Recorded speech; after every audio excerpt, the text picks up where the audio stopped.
Cilët bimë mund të na i përmirësojnë qarkullimin e gjakut dhe të ulin ndezjen e këmbëve. Si bimë të shumta në vendin ton ka, duke filluar që nga ginkgo biloba, e cila përmirëson qarkullimin e gjakut dhe furnizimin e nervave periferik me oksigjen.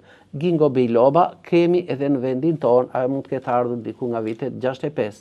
Rozmarina është bima e shekullit e cila stimulon dhe përmirëson qarkullimin e gjakut, zgjeron enët e qarkullimit të gjakut dhe ndihmon në uljen e inflamacionit. Kjo është një bimë mbar kombëtare, të gjithë e njohin. Përdoret si çaj 1 ose 2 gota në ditë. Xhenxhefili ose gjinxheri, jo vetëm që është me të vërtet një anti-inflamatori mrekullueshëm, sidomos në periudhën e virozave, por ky na jep një të mirë tjetër në organizëm, pasi përmirëson rrjedhjen e qarkullimit të gjakut dhe ka një efekt ngrohës për organizmin.